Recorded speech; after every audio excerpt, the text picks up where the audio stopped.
So this chapter is called Kshetra Kshetrajna Vibhaga Yoga. It's a difficult chapter to understand, little technical in nature. And this chapter begins with Arjuna asking 6 questions. Those 6 questions have to do with these 6 subjects. Essentially, he wants to understand a little bit more about this in detail. So he asks, what is the kshetra? What is kshetrajna? What is prakriti? Who is purusha? What is jnana and what is jneyam? Jneyam means object of knowledge. So Lord Krishna very quickly answers these questions and then goes into the intricacies of prakriti actually. So kshetra means the physical body that we occupy. That is called kshetra. Physical body includes the subtle body, which is the mind, intelligence, and false ego. So who is the knower of this body? Well, the knower of this body is both ourselves in the form of the soul, as well as Paramatma, the super soul that is also residing within the body. So there are 2 knowers of the body. One is ourself and one is Paramatma. Prakriti, Lord Krishna defines as the 3 modes. And there is a seed verse in chapter 13 for the rest of the last section of the Bhagavad Gita. We'll look at that seed verse in a minute. But who is the real enjoyer? Purusha. Who is the Purusha? Purusha is the Supreme Lord. Why are we not allowed to enjoy? Is Krishna banning us from enjoying? No. But when we come to chapter 14, we'll use an analogy and get some clarity about why Krishna is saying, Bhoktaram yajna tapasam, I am the enjoyer. Does that mean he wants us to suffer or what? He doesn't want us to enjoy? No, that is not accurate. So every time we hear that the Lord is the supreme enjoyer, it doesn't indicate that he wants us to sacrifice our own enjoyment so that he can enjoy. So that's not the way we look at this. But we'll discuss that in chapter 14. Jnana, Krishna defines as those 20 qualities, beginning with amanitvam, adambhitvam, meaning humility and pridelessness. And the object of knowledge is the Supreme Lord. The objective of everything is to get to know who is the Supreme Lord. So in this chapter, Krishna will analyze the attributes of the soul and compare it with the super soul. He will not go into too much detail because he's already spoken in detail about the soul in chapters 2.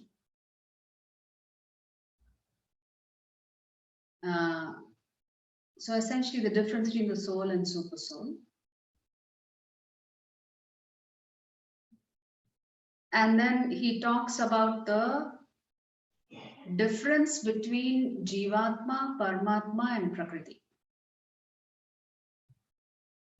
Then he talks about the realized soul, how this realized soul gets the vision of transcendental knowledge, Jnana Chakshu, the eyes of knowledge, and how through that the ultimate destination is to go back to the Supreme Lord.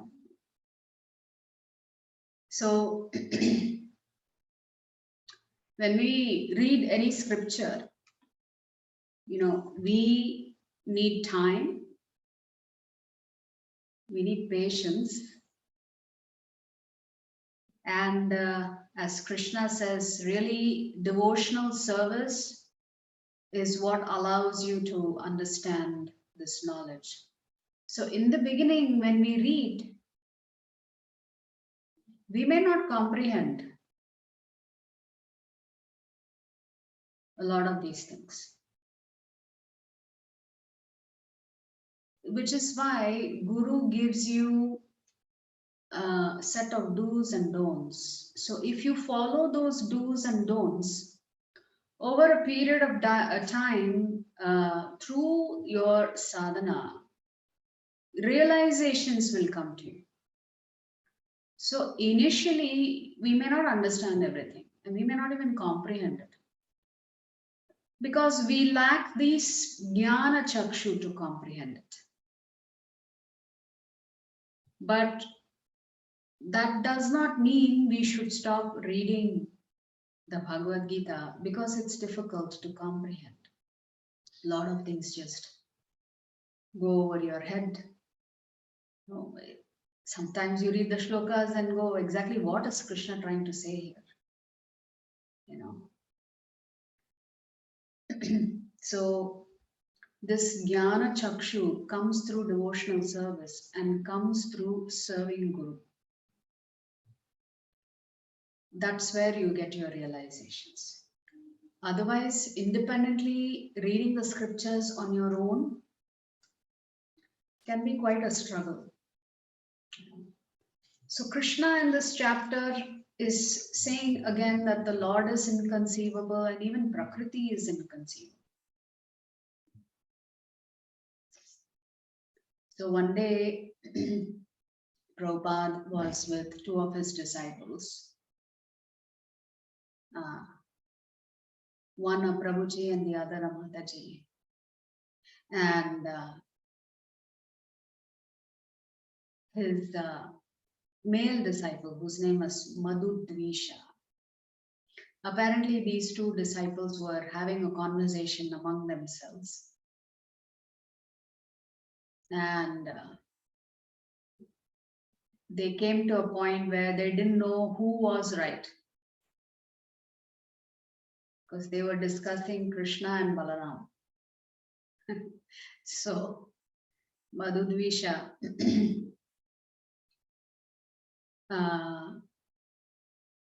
was saying that Krishna and Balaram are different from each other. And Jamuna Mataji, the lady disciple of Prabhupada, was saying they're actually one and the same. The color may be different, but otherwise they're one and the same. So since they had reached a stalemate, they didn't know who was right, and they wanted clarity on this. They go to Prabhupada and they ask Prabhupada, Navadvipa said, Prabhupada, Krishna and Balaram are different from each other. And Prabhupada looks at him and he says, yes, you're right. And then Jamuna Mataji, she tells Prabhupada, but Prabhupada, Krishna and Balaram are one and the same. And Prabhupada looked at her and says, yes, you're right. So they got terribly confused. Now, how can both the statements be right? One person is saying Krishna and Balaram are different from each other. And the other devotee is saying Krishna and Balaram are one and the same. So Navadvipa said, Prabhupada, but how can you agree with Jamuna Mataji? Because Krishna has Srimati Radharani, Balaram does not have Srimati Radharani. So how can they be the same? So Prabhupada simply said, both of you are right. How do we understand that both of them are right? That Krishna and Balaram are one and the same and also they are different. Because Balaram is an expansion of Lord Krishna. In that sense, they are one and the same. But when Navadvipa says they are different, that is also accurate. Because Balaram's role, he is the Sevak Bhagavan, whereas Lord Krishna is the Sevya Bhagavan. So Balaram is the Bhagavan that provides service. Krishna is the Bhagavan that accepts service. So although Balaram is the direct expansion of Lord Krishna, his role and responsibility is different than Krishna. Hence, Prabhupada answered their query by saying both of them are right. So simultaneously, Krishna and Balaram are one, but simultaneously they are also different from each other. So this is why Shastras say one really cannot understand the Supreme Lord. He is inconceivable. Similarly, Prakriti, or the way material nature operates primarily through the three gunas, is also inconceivable. Our intelligence is limited, and our logic can only take us so far. Beyond that, we get bewildered and confused. But nevertheless, coming back to the original point, does that mean we should stop reading Shastra? We should stop reading Bhagavad Gita? We should stop trying to understand philosophy or tattva?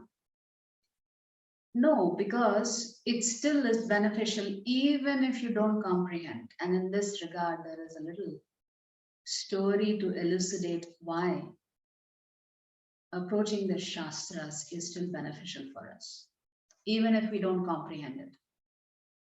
So one day a guru asks his disciple to go get him a bucket of water. And so he hands him the bucket. It was quite filthy and dirty. And the disciple goes to get the water. And then when he fills the bucket with water, he realizes it has holes in it. So by the time he comes from the source of the water to back to his guru, the water has completely drained out. So when he comes, he tells his guru that I'm sorry, the water spilled out. And the guru says, never mind, please go try again. So this, the disciple does again. So again, he fills it with water. And, again, the water drains out. So he does this 2-3 times and the disciple is getting frustrated. What is Guru asking me to do? Why is he asking me to fill this bucket with water or basket with water? So finally the Guru says, actually, I really did not need water. I wanted the bucket to get clean. And that's why I asked you to fill the bucket with water. So similarly, when we read the Bhagavad Gita, we may not be able to comprehend all of the messages that Krishna has. But nevertheless, a transformation of the heart is taking place unbeknownst to you. That's why reading scriptures is important, even if one has to struggle with it initially. So the heart and the consciousness is actually getting purified. Every time you read the Bhagavad Gita, your consciousness is actually getting purified. So the transformation is taking place even though it may not be apparent to us that it is actually happening. So here, the important thing is persistence, determination. Krishna uses the term Dhrida-vrata multiple times in the Bhagavad Gita. Somebody who's really firm, fixed up and determined. So even after you read and comprehend, you may not be able to remember. First, you may read and not comprehend. Then you may read and comprehend, but you may not be able to retain the knowledge. You may forget what you read yesterday. You may have understood, even from this class, how much capacity do we have to remember everything that was discussed in the class? It may not be feasible. You may take away a few messages from the class that was relevant for you. So each one of us will come to class and walk away with different points that was more important or meaningful to us. So one is you read, you cannot comprehend. You read, you comprehend, but you cannot remember. Even that is okay. Cleansing is still taking place. So this is like a summary view of chapter 13. And as we discussed, the single word summary is Paramatma is acting as the attorney. Now, look at how merciful Krishna is. As I mentioned, he never abandons us. Even after putting us in jail for disobeying him, he's still constantly with us in the form of Paramatma. This jail was created by him. But he is saying, I know because of your karma, you've landed in this jail. I have not abandoned you. I am here if you need me. But you need to turn towards me and ask for my help and support. So this prison house was created by the Lord. And the Lord himself is saying, I will get you out of this prison. So in our culture, in society, once you go to prison, to get out of prison, you need representation, right? We need an attorney, we need an advocate who will speak on our behalf in front of the judge, put forth a strong case, defend us, and hopefully win the case and win our freedom back. Krishna is saying, I will be your advocate. I will help you get out of this jail myself. But if you want my help, you should seek my help. You should seek me. You have to take shelter of me.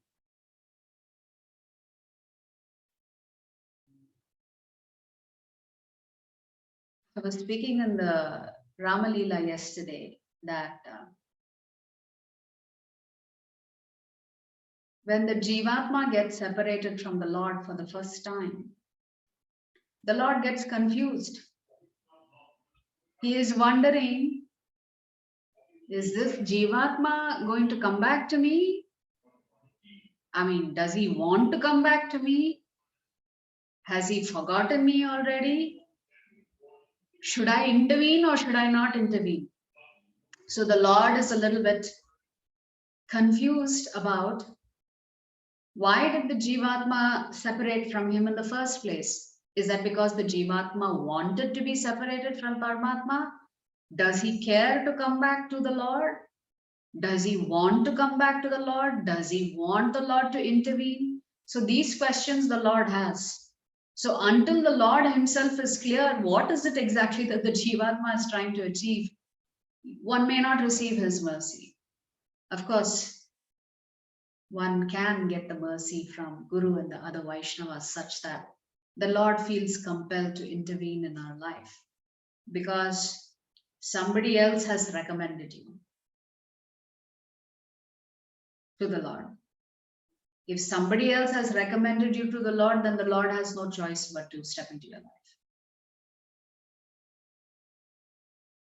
So this is the Lord being so merciful that he is willing to help us get out of this prison that he himself created. So in some cultures, I don't know if this is true in India, but in countries like, it's probably true in India, I don't know, somebody can confirm.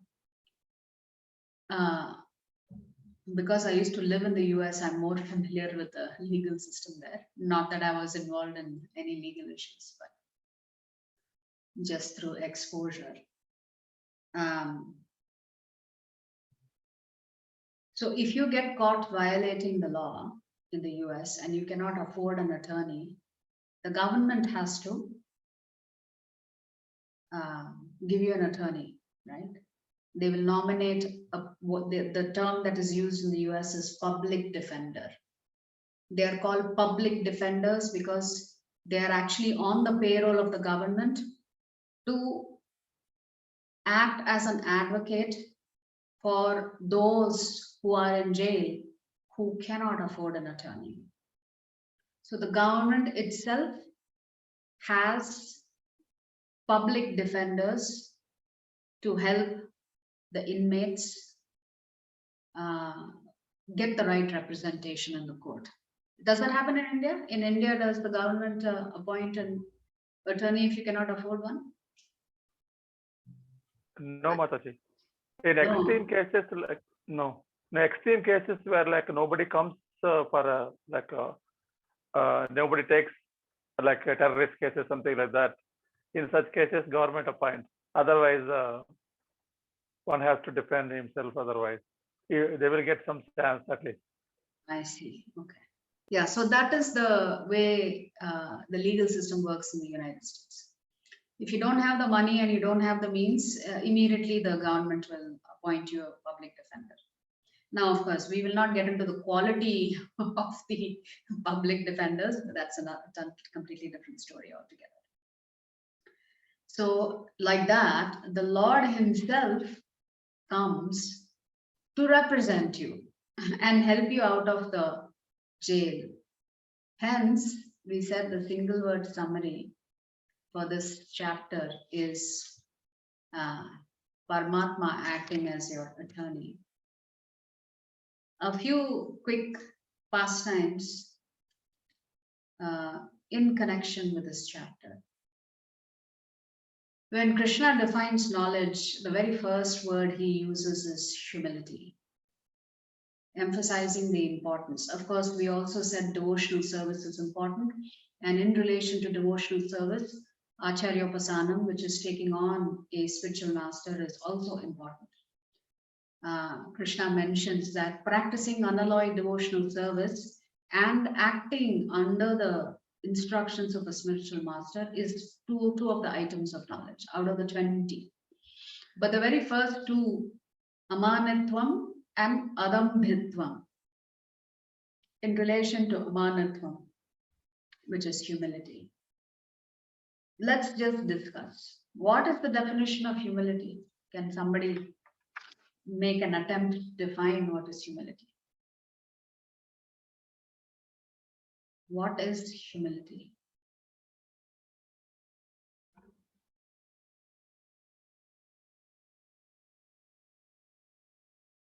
Anybody? Bow to Guru without prideness and accepting whatever Guru says and implementing. So bow down to Guru without any pride and accept whatever the Guru says. Okay. Yes. Anyone else? What is humility? How do you know that somebody is humble?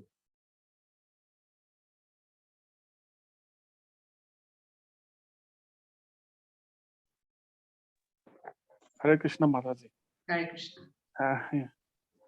To follow the instructions of spiritual master, and by that, as it is mentioned in devotional service, verse number 13, Advishta Sarabhutanam, means the person won't be envious to any living entity.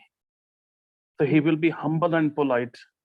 The way it is mentioned by Chaitanya Mahaprabhu in the first verse of Shiksha, so not first, any of the verses of Shikshashtaka, the person, yes, the person would be humbler than grass. So that can be possible if anybody follows the instructions of Guru and engages in devotional service. And as tolerant as a tree. Yes, the other part of that verse. Yes, ma'am. Yeah. Yes, Mataji. Very nice. So it's raining heavily here, so frequently the electricity is going to go off. So let's talk about what is humility. So His Holiness Bhakti Tirtha Swami Maharaj, he was a disciple of Srila Prabhupada. He's not with us anymore.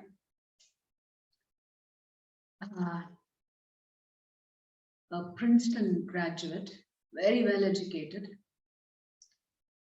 but gave up everything to follow Srila Prabhupada and took Diksha from Prabhupada and then eventually becomes a sannyasi. So His Holiness Bhakti Tirtha Swami Maharaj defines humility as follows. Humility does not mean to think less of oneself. It means to think of oneself less. I'll read that again because it seems like a little wordplay riddle. So he says, humility does not mean to think less of oneself. It means to think of oneself less. So in other words, humility does not mean that one has an inferiority complex. Oh, I'm not good at this, I'm not good at that, I don't have the competency here, I don't have the competency there.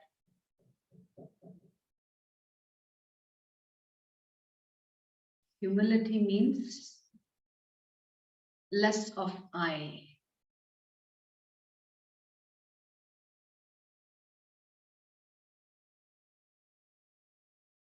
So less self-centeredness is what humility really means. In the sense, the I is no longer important, which is why in the third verse of Shikshashtakam, Trinadapi Sunichena Tarorapi Sahishnuna Amanina Manadena Kirtaniya Sadaharihi.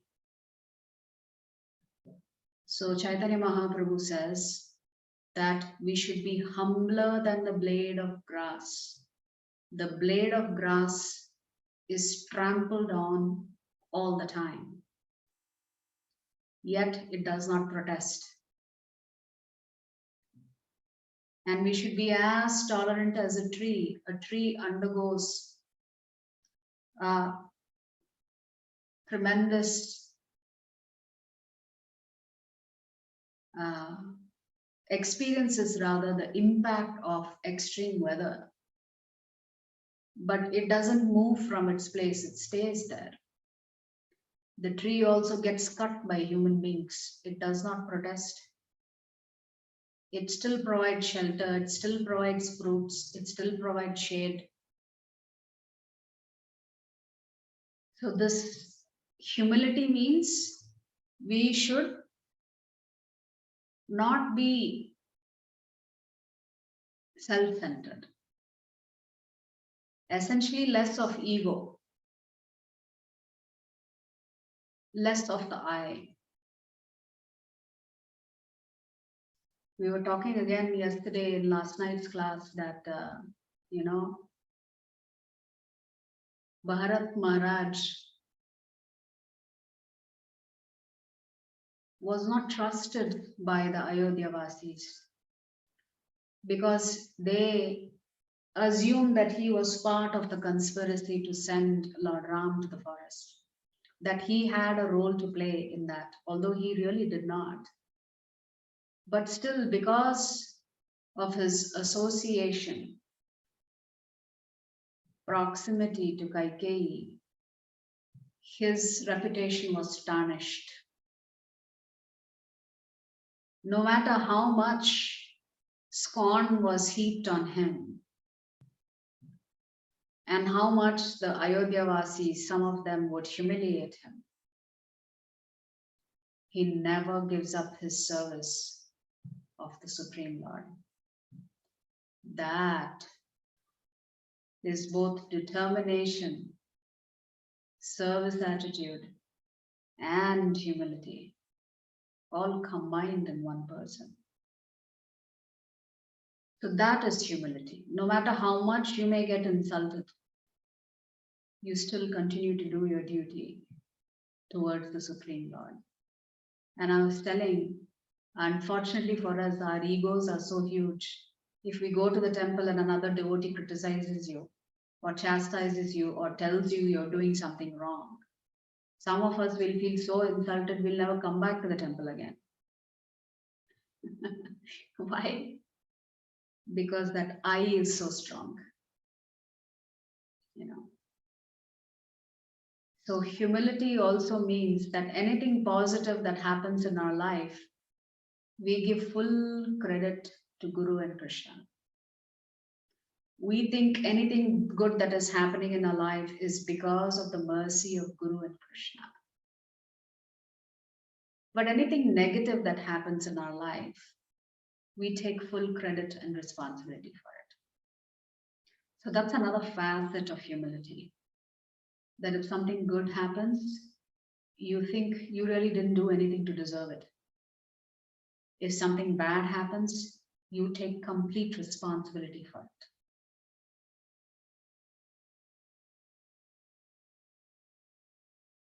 And the other important element of those 20 qualities, Krishna talks about the importance of taking the guidance of a spiritual master. There is some pastimes in the Srimad Bhagavatam of how a Brahmana takes instructions even from other jivatmas, not just the human beings. So he finds 24 gurus, what does he learn from a snake? What does he learn from a tree, a flower, a bumblebee? So he takes lessons on do's and don'ts from these 24 different gurus in material nature. If one can learn from material nature, can you imagine what we can learn if we take on a living guru who is well versed in the Shastra?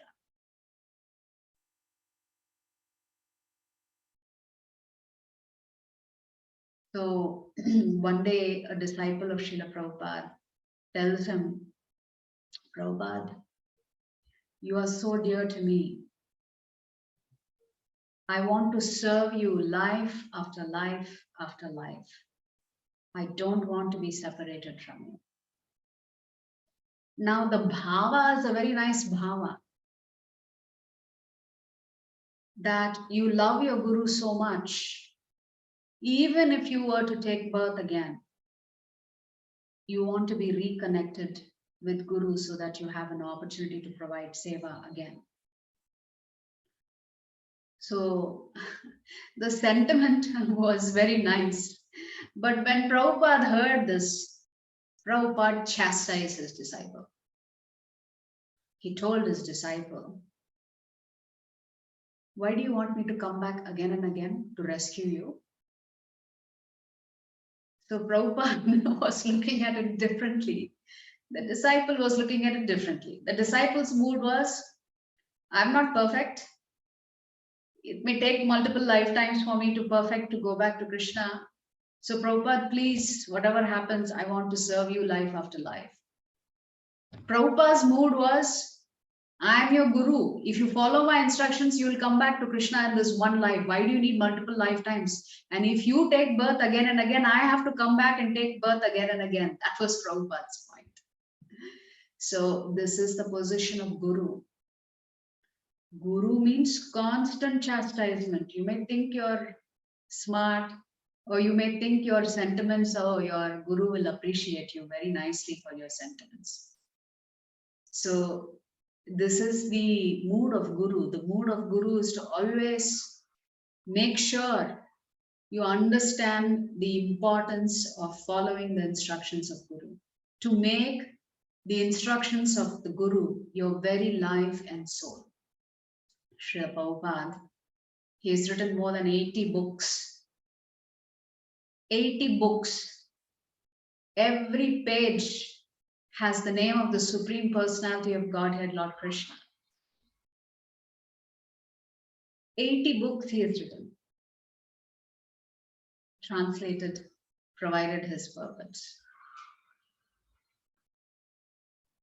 But frequently to his disciples, he would say, when his disciples would tell him, oh, Srila Prabhupada, you know, you're a pure devotee, you know Krishna.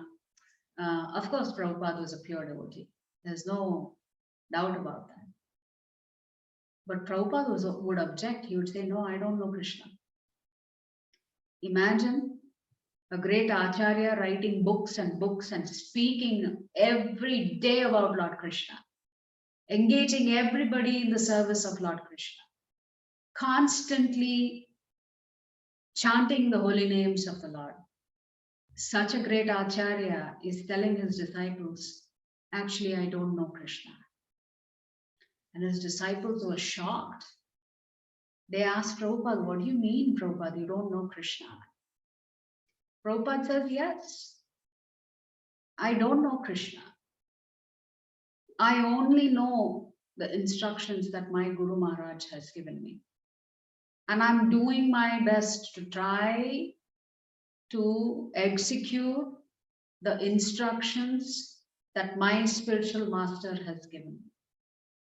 This was Prabhupada's mood. Not to say, I know Krishna very well, that's why you need to follow me.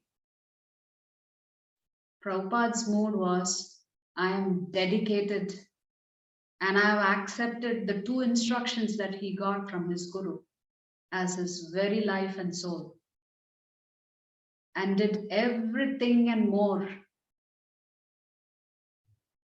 to please his Guru. So this is the mood of a disciple when you accept a Guru.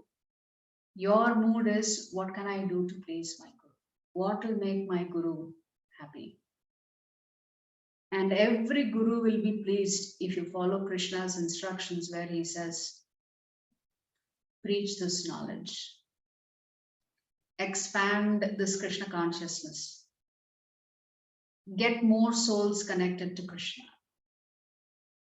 So every Guru will appreciate a disciple who focuses on these elements of Krishna's instructions, which is to spread this knowledge, to get more conditioned souls, lost souls, reconnected with Krishna, so that they can also go back home one day. And there's one more pastime before we begin chapter 14.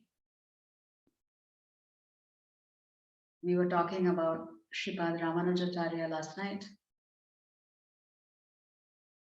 One day, Sripad Ramanujacharya was traveling to one of the holy dhams along with his disciples, servants. And they were getting ready to leave, so Ramanujacharya asks one of his young disciples to pack the items in a little box so that they could leave. And Ramanujacharya used to carry his deities with him to worship. And this disciple packs up everything in the box. The deities that Ramanujacharya was firstly worshipping were in the box, and the padukas, or one set of padukas that Ramanujacharya would wear, was kept right next to the deities in the box. Can you imagine putting your shoes right next to the deities? We wouldn't do it, right? Not just our shoes, somebody else's shoes. Would we put it right next to the deity? We would think twice, definitely. So when Ramanujacharya discovers this, oh, he chastises his disciple heavily. He says, are you such an ignorant fool? How can you put my padukas right next to the deities that I worship. And the disciple gave an astounding response to his spiritual master. Does anybody know what the disciple would have told Ramanujacharya?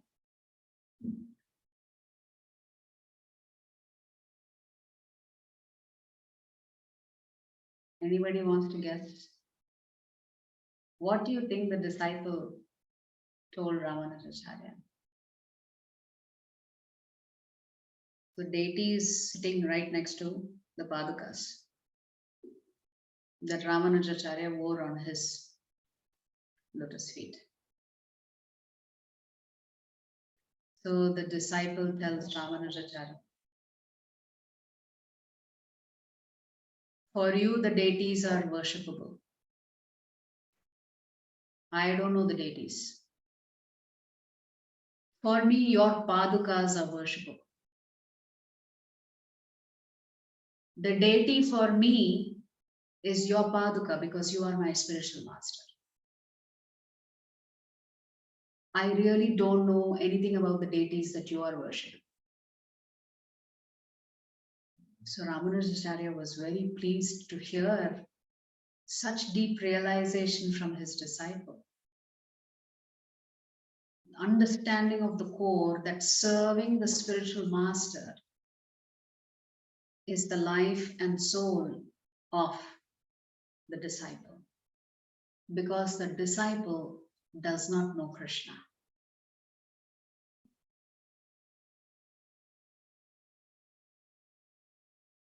So the question that we discussed last night in the Ram Leela, how does one surrender? One surrenders by surrendering to the devotees of the Lord. One cannot surrender directly to the Lord. So we need to take Sharanagati from pure souls, and then those pure souls will introduce us to Krishna through the Guru Parampara system. That is why Guru is so important. So there is I said there is a seed verse. We'll come to that in a minute. The last, this is 13, right? Okay. So there's some important thing I want to. So Krishna says here that those with a vision of eternity can see that the imperishable soul is transcendental, eternal, and beyond the modes of nature. Despite contact with the material body, O Arjuna, the soul neither does anything nor is entangled. And then Krishna uses an analogy. The sky, due to its subtle nature, does not mix with anything, although it is all pervading. Similarly, the soul situated in Brahman vision does not mix with the body, though situated in that body. And one more analogy Krishna uses, O son of Bharata, as the sun alone illuminates all this universe, so does the living entity, one within the body, illuminate the entire body by consciousness. So we have discussed this before. What is the symptom of the soul? The symptom of the soul is consciousness. And what proof is there that the soul exists? When that physical body undergoes changes in the form of growth, and then ultimately the 6 changes that we talked about in the secrets of the Bhagavad Gita sessions. So the symptoms of the soul is consciousness, and proof that the soul exists is that the body undergoes birth, maintenance, growth, byproducts, dwindling, and then death. So here Krishna is saying the soul is pure. So no matter what the Jivatma does, the soul is untouched. But the symptom of the soul is consciousness. So that consciousness, when it comes in contact with Prakriti, contaminates the consciousness. So Krishna says, those who see with the eyes of knowledge, jnana chakshu, the difference between the body and the knower of the body, the difference between the body and the soul, and can also understand the process of liberation from bondage and material nature, attain to the supreme goal. So Krishna is saying, through the eyes of knowledge, which one can acquire by hearing from the lips of pure devotees, the message of the Lord. Again, going back to yesterday's class, Sugriva, the Lord wants to take shelter of Sugriva because he is dependent on Sugriva to connect the souls, lost souls, back to him. And that Hanuman represents the position of Guru.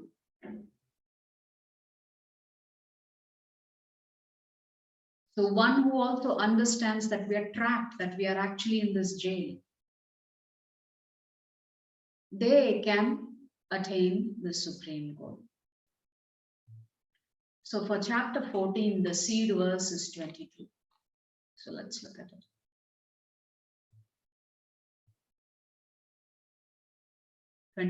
Nature is said to be the cause of all material causes and effects, whereas the living entity is the cause of the various sufferings and enjoyments in this world. The living entity in material nature thus follows the ways of life, enjoying the three modes of nature. This is due to his association with that material nature. Thus he meets with good and evil among various species. So this is the seed verse for the entire last 6 chapters in this last segment of the Bhagavad Gita.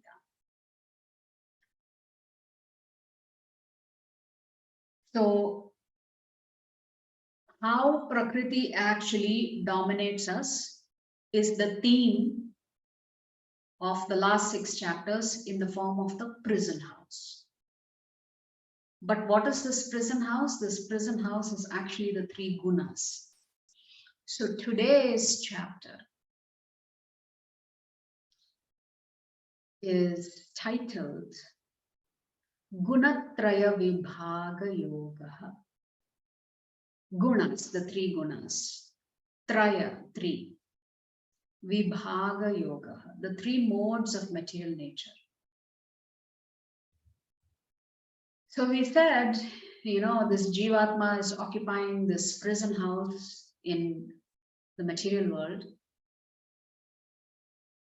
The Lord is more than happy to be your advocate, defending you.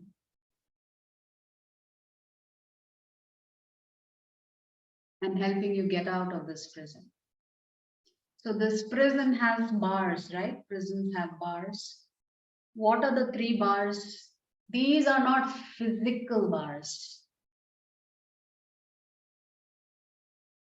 These are psychological, or you could say psychophysical bars. So today's single word summary is bars. The 3 bars are Sattvagun, Rajogun, and Tamogun. So before we begin chapter 14, let's offer our humble obeisances to His Divine Grace, A.C. Bhaktivedanta Swami Srila Prabhupada Ki Jai. So this is Gunatraya Vibhaga Yoga. We have already covered this. So the acronym for today is TRAP. What is trapping us? These 3 gunas. These 3 gunas are preventing us from entering the spiritual world. This is actually the 3 bars that are causing us to be trapped. The 3 bars are constantly fighting with each other to dominate you. Sometimes Sattvagun is dominating you, sometimes Rajogun is dominating you, and at other times Tamogun is influencing you. So it's not that any one of us are in predominantly one guna all the time. To get there, it requires a lot of self-discipline and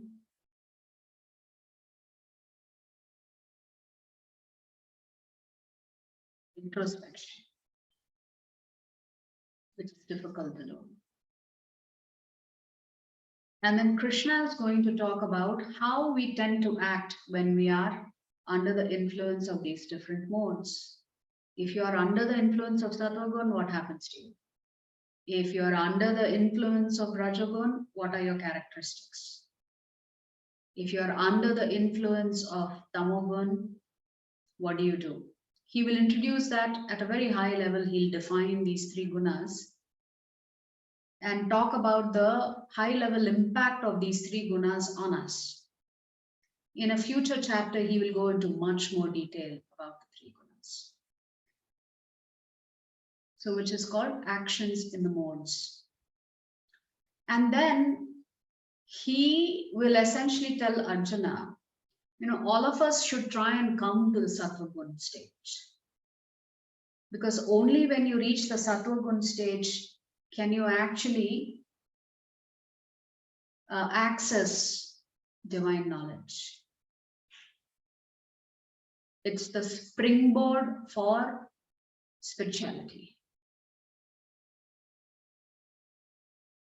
After telling Arjuna, everybody should try to get to the Sattva-gun stage, he will then conclude the chapter by saying, but if you want absolute purity, you need to go even beyond Sattva-gun, which is called the Vishuddha Sattva stage or the Shuddha Sattva stage.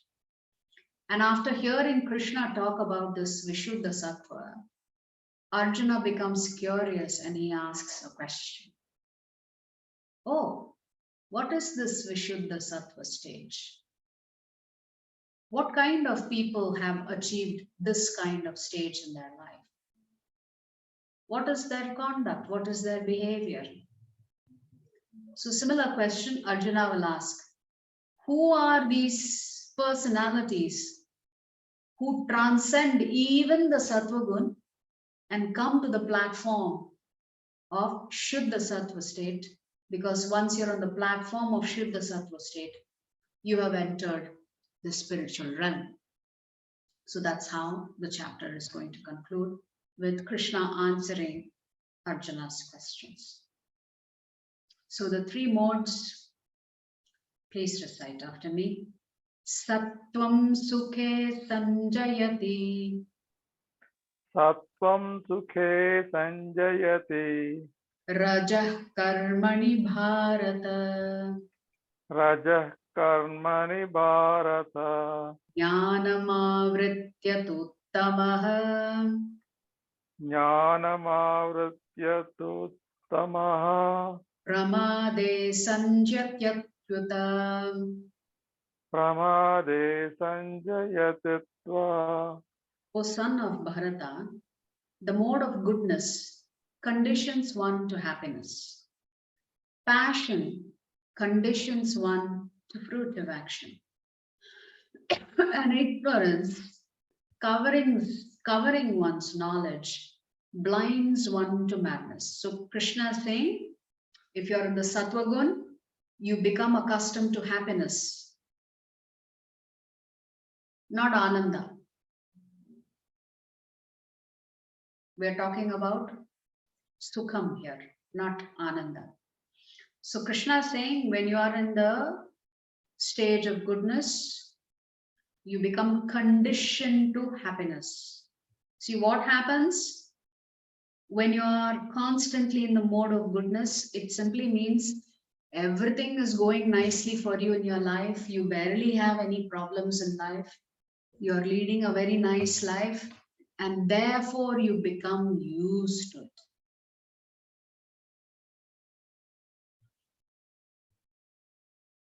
Whereas if you are in the mode of passion, Krishna says, what are you doing? You're constantly running around and chasing things.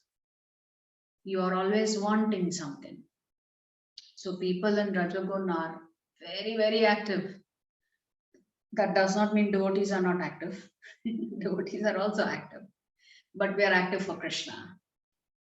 Whereas somebody in the Rajagun, they are active for themselves. They want something. So they are chasing it. But if you are under the influence of tamogun, Krishna says what happens? Your knowledge is completely covered. And you act in a deluded manner. You act out of ignorance. And Krishna is saying it binds one to madness if you are predominantly under the influence of tamogun.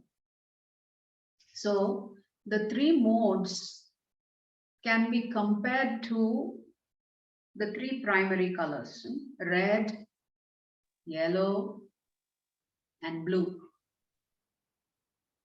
If you take these three primary colors, you can have n number of combinations of colors, which means Krishna is saying one of the meanings of the word guna is rope.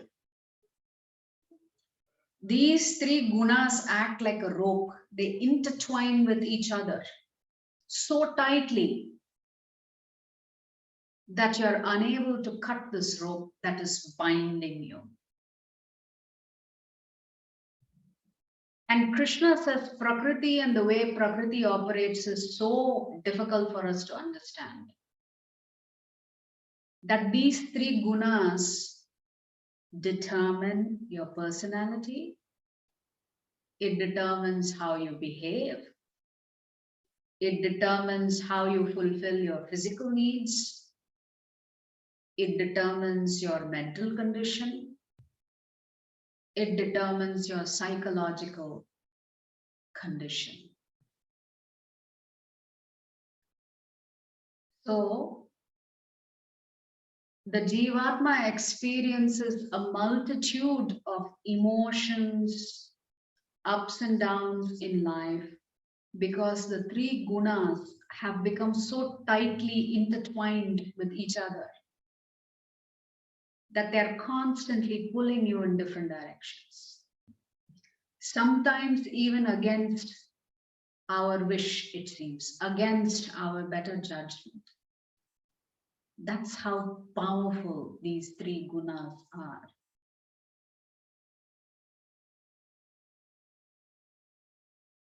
So we're going to get into the territory of seeing what actually Krishna is saying.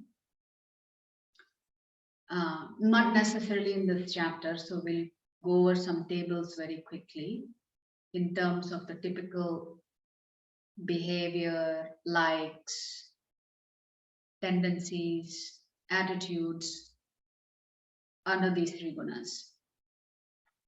So these three gunas are like moving you around like as if you were a puppet.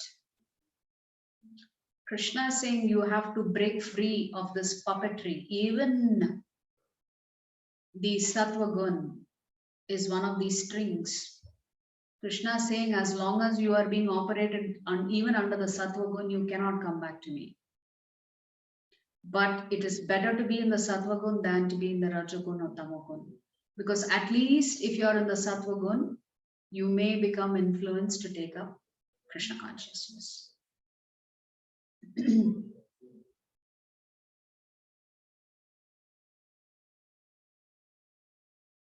So we discussed this, how the three gunas actually impact every aspect of our life. So let's quickly look at what this really means for you and me. And as I said, this does not mean that all of us fall in one column or the other. As you will discover in this chapter, Krishna says sometimes we're here, sometimes we're there, and sometimes we're under the influence of tamogun. So for a person who's interested in reading, doesn't mean everybody under every guna is going to be reading, right? Some of us like to read, not all of us like to read. But let's just say, if you are under the influence of sattva gun, what kind of books would you read? You would read probably non-fiction, motivational stuff, maybe philosophy. If you're in the mode of passion, because you yourself are so caught up with your desires, it's going to also reflect in the kind of books that you tend to read. Thriller novels, highly action oriented, or very fictional stories that are very imaginative, that shows how one can achieve success. And then if you're under the mode of ignorance, then of course you will be consuming material that's objectionable. So similarly, what about the kind of work? Again, this is not meant to get you to evaluate what you're doing right now and think, oh, I'm under the influence of Rajagun, I have to be careful. No, it's just broadly, it's just saying that people in the mode of goodness prefer to teach. Teach what? Not anything, right? Something that is beneficial for humanity. Because you can also teach how to kill others by constructing bombs. For people under the mode of passion, for them, money means everything. The more they have of it, they feel the better off they are, the more they can enjoy. What kind of work people under the mode of ignorance may be engaging in? Or they may be selling drugs. They may be engaging in all kinds of other abominable activities. For a person who's predominantly influenced by the sattva gun, they tend to be morning people. They tend to wake up early because they feel they're more productive when they wake up early. Whereas a person who's under the influence of Rajagun, they're running around here and there. So noon to 8. And then for people under the influence of Tamogun, they are the night owls. When the rest of us are asleep, they are awake. They have difficulty going to sleep also. Normally, you will see people who have difficulty going to sleep have some anxiety, underlying anxiety or worries. And that automatically means that Tamogun has influenced them. It means they have thought that they really cannot do anything about that situation. They feel stifled or paralyzed to take action. And that is predominantly suggests that you may be under the influence of Tamogun.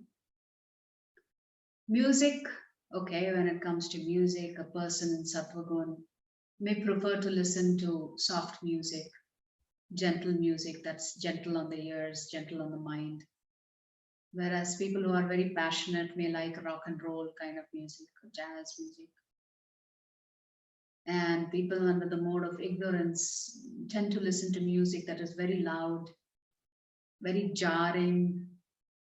I suppose one really cannot call it music also.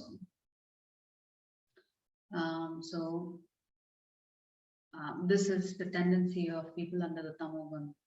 What about places?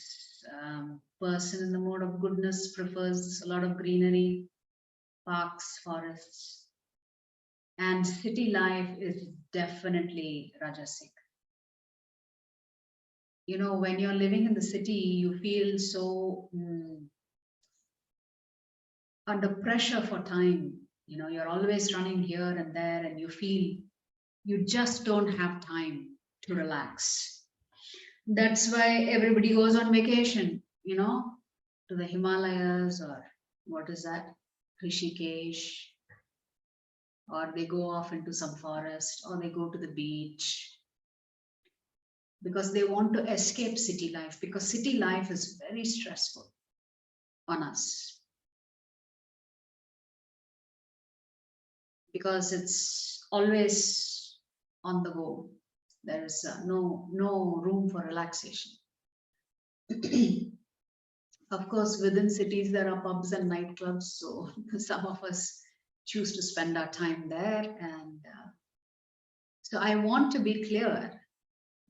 There are some very good people who may be doing very good work, but also maybe spending time in pubs and nightclubs. So which means they are operating under all three gunas.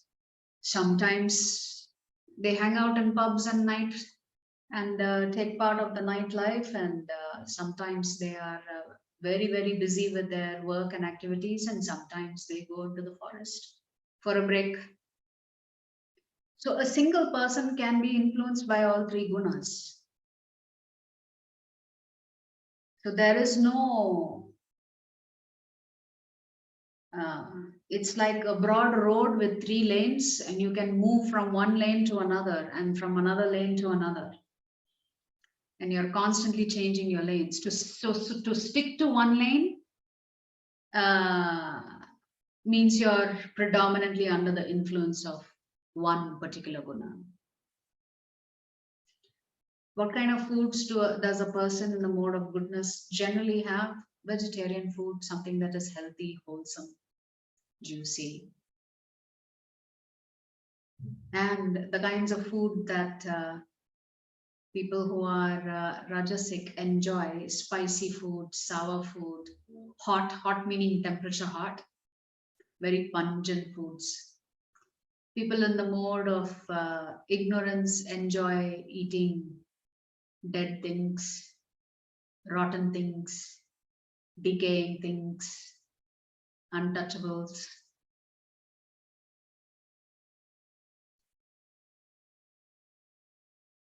Actually,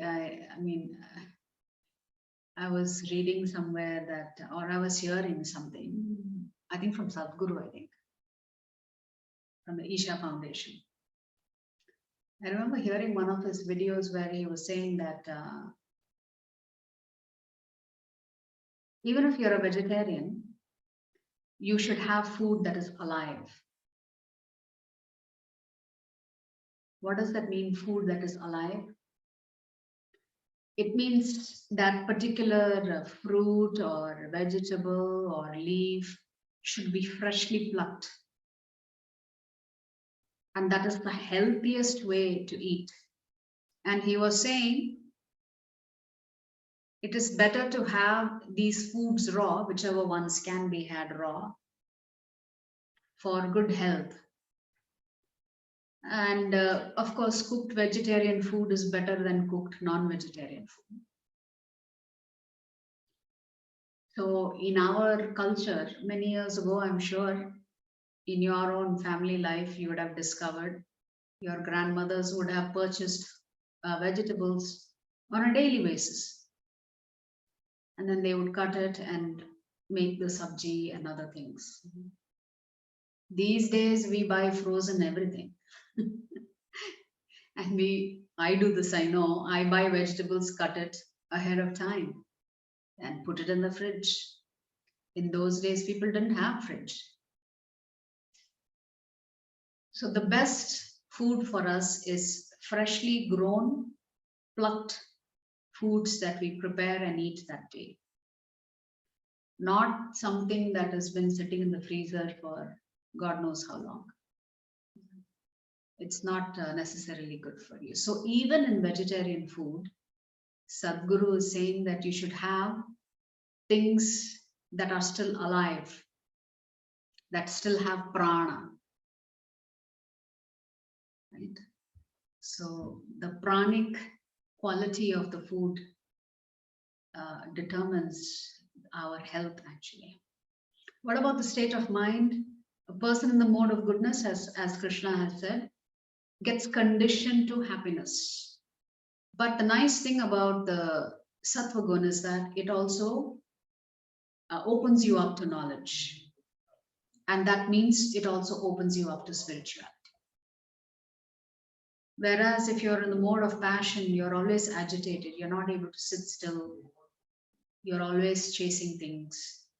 And if you're in the mode of ignorance, then you tend to sleep more, you tend to be lazy, you tend to be dull, like that. So now what is the problem with these three modes? Why is even Sattva Gun problematic? Can anybody say why is Sattva Gun problematic?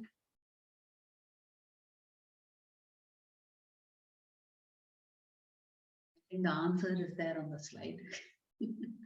Why is Sattva Gun problematic? Remember, Krishna uses the words, they are conditioned to happiness. You become so used to the comforts of life, the fact that you are happy, you are self-satisfied, you become complacent. There's no need of God in your life. If you're thinking, I am earning good money, everything is peaceful, family is nice, nice house, nice facilities. I'm also serving society very nicely. I'm giving back to society as much as I can. Everything is going smoothly. So why do you need God? You don't need God, right?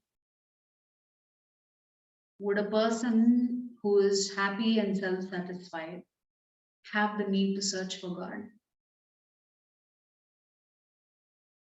So hence, even the Sattva Gun stage can make you complacent because you're so self-satisfied. You don't care for the instructions of Krishna. You don't care for the scriptures. So that's the problem with Sattva Gun, or that could be the problem for Sattva Gun. But at the same time, it is the springboard for spirituality also. Should you receive the mercy of a pure devotee of Krishna, then there is a strong likelihood that from Sattva Gun you will come to the Vishuddha Sattva state. What is the problem with passion? Your desires are so loud, you can't hear. Your desires drown out the voice of the Paramatma. Because you're too busy to worry about Shastra. The problem with inertness or under the mode of ignorance is that, as Krishna says, you're so mad. You can't even hear Krishna. So you can't even understand who's God, all of this. So this is the problem with the three gunas. And then of course, Krishna says the three gunas are always competing with each other to dominate you. So there is always a tug of war, three-way tug of war that is happening with these three gunas. So please repeat after me. Rajastamascha bhibhuya. Rajastamascha vibhuya. Sorry, that is Rajastamascha bhibhuya.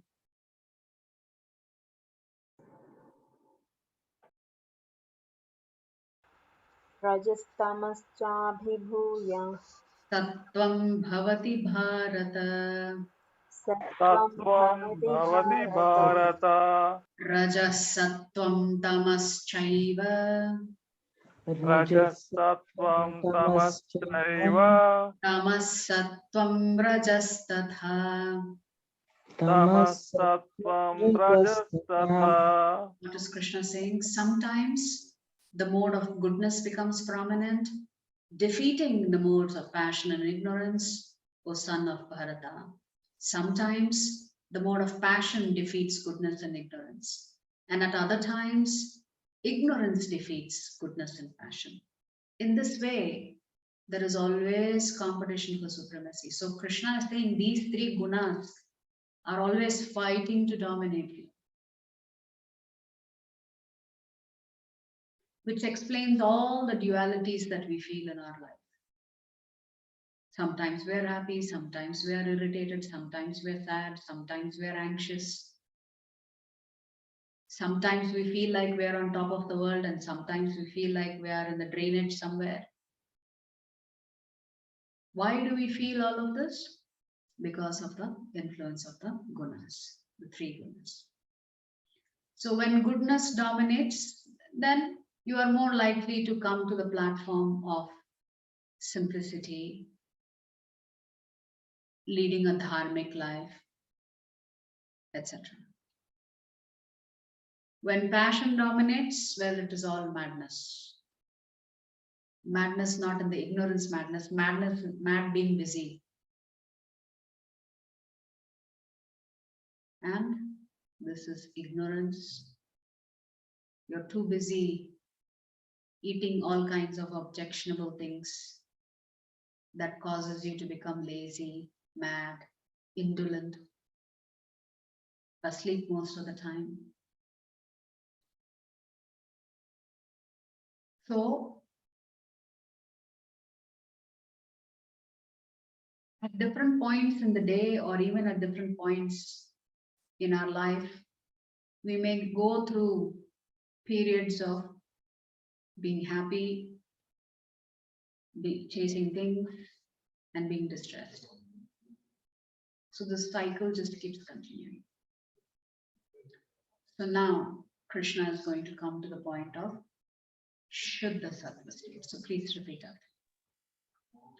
Urdhvam gachanti sattvastha Urdhvam gachanti sattvastha madhye tishtanti rajasaha madhye tishtanti rajasaha jhaganya guna vrittistha jaganya gunarittistha ado gachanti tamasaha.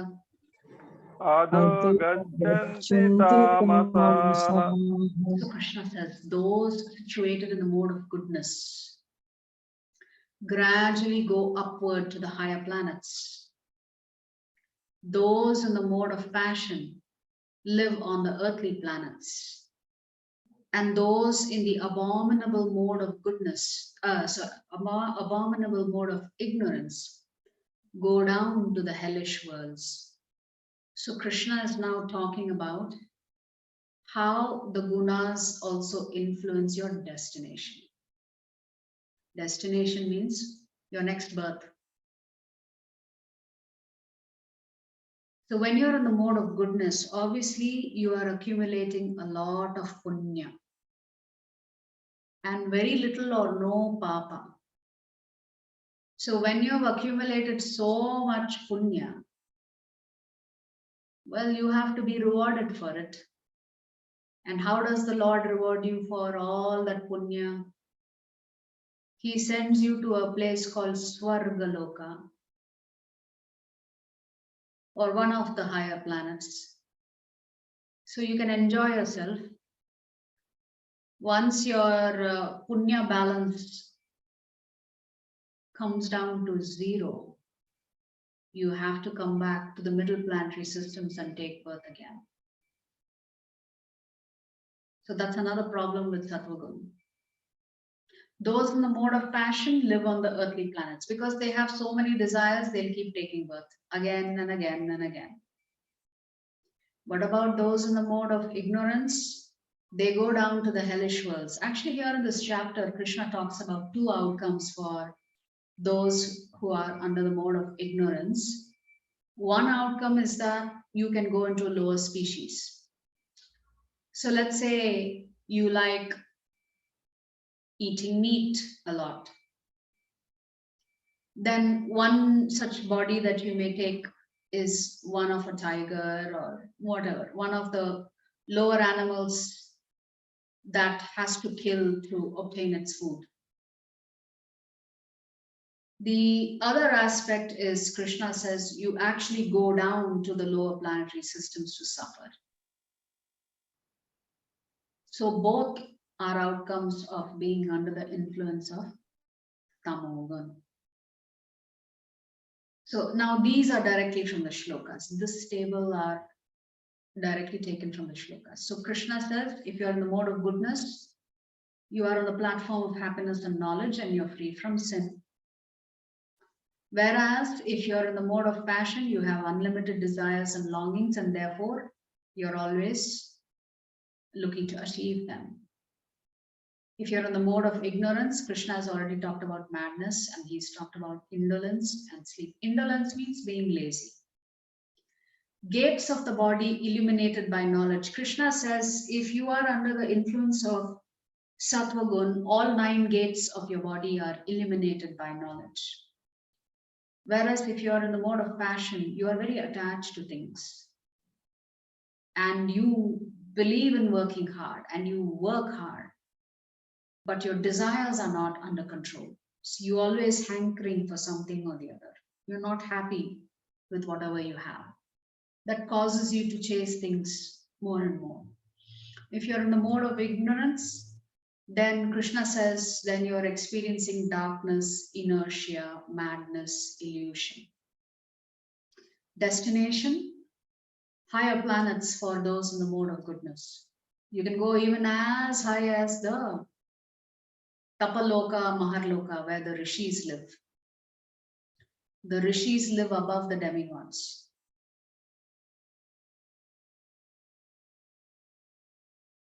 But if you are under the Rajogun, then you have to take birth again in the middle planetary systems because you have so many desires, you have to fulfill them.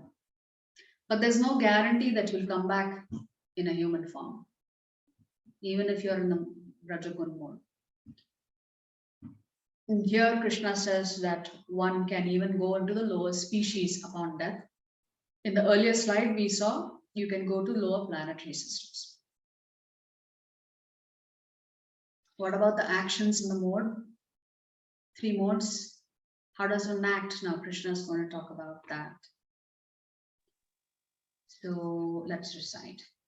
Gunanetanatityatrın Gunanetanatityatin Dehi deha samudbhavan Dehi deha samudbhavam Janma mrityu jara dukkhair Janma mrityu jara dukkhair Vimukto mritamashnute.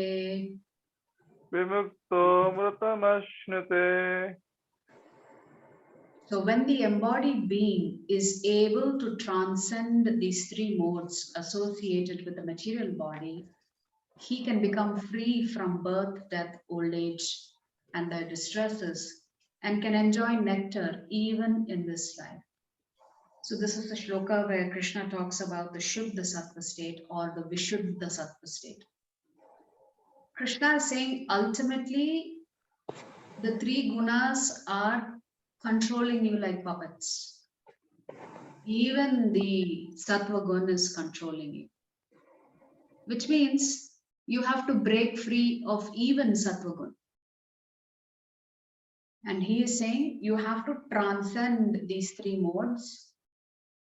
And if you can transcend these 3 modes, then you can break free from the existential crisis of birth, death, old age, and disease. And then Krishna says, for those who are already on the Shuddha Sattva state, even though they may be occupying this physical body and be in the material world, they can enjoy Ananda without having to go to Vaikuntha and without having going to Goloka Vrindavan. So which means anybody who is a devotee of the Lord and who is strictly practicing spirituality, they will experience not happiness or sukha, they will experience ananda or bliss, even as they are occupying this physical body. So the minute Krishna says you should transcend the 3 modes, then Arjuna asks his question. Acha, so who are these people who are so good that they've even transcended the Sattvagun? What are their symptoms? What is his behavior? And then how do they actually do this transcending? How does one do this? So to that, Krishna will talk about the symptoms of the soul that has transcended the 3 gunas. Krishna will say Such a person is equipoised. No matter what happens in life, good things, bad things, they are not disturbed. Positive, negative, they are not disturbed. And they become indifferent to the influence of the three gunas. They are able to observe themselves, to separate themselves from the influence of the three gunas. They are free from material desires. They are free from envy. Then, these are the symptoms of those who are practicing Krishna consciousness. What is his behavior? Krishna says they are steady in all circumstances. You can praise them, you can blame them. It doesn't matter. Like Bharat Maharaj, right? You can honor them, you can dishonor them. You can send happiness their way, distress their way. Desirable things, undesirable things. But they are always steady in service. They don't forget that their primary responsibility is to serve Krishna. And therefore, they are willing to tolerate anything and everything that they may encounter in this human body. And yes, they do all of this with humility. Such a person does not see duality. So for him, you can give him a piece of stone and you can give him the same sized piece of gold. He will never think, oh, this gold is so precious and the stone is not precious.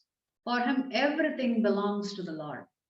So if he can use everything in the service of the Lord, then everything is precious. A stone can be converted to a deity, just as much as gold can be converted to jewelry and offered to the Lord. Like that, this transcendentalist is only seeing how everything can be used in the service of the Lord. So one day, some reporters questioned Prabhupada, because at that time there were quite a few quote-unquote gurus in the US, some of them teaching some nonsense and living in luxury. So some reporters got annoyed, thinking, oh, you're just collecting money from everybody who's gullible and you're using that money to live in opulence. Exactly what kind of human being would do this? So they decide to question Srila Prabhupada. They noticed that Prabhupada was being picked up in a Rolls Royce, and they asked him in an interview, you say we should all be God conscious, but what is the necessity for your disciples to spend this much money on you, transport you in such comfort? And there were questions like this multiple times to Srila Prabhupada. Depending on the nuance of the question, Prabhupada would respond.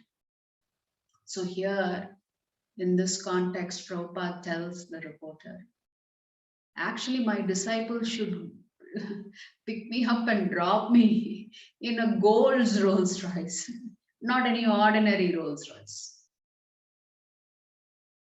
That's what they should do. What did Prabhupada mean by that? Not that he is attached to gold. What Prabhupada meant was the mood of the disciple is, this is my spiritual master, and I need to take care of him very nicely. Because my spiritual master is my living God. He is a representative of the Supreme Lord for me. Therefore, when the spiritual master comes, all honor is provided to the spiritual master. That's why we celebrate Vyasa Puja, to honor the spiritual master. That day, the spiritual master, although every day the spiritual master is worshipped and treated by the disciples as the Supreme Lord himself. But the spiritual master's mood is never to think that he is God.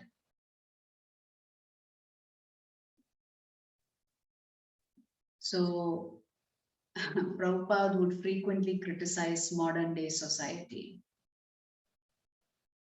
And one of the reporters asked him, you know, you're always criticizing these factories and everybody's running up and down, you know, working in these factories, you know, spending so many hours at work, ruining their life. So Prabhupada would criticize these factories.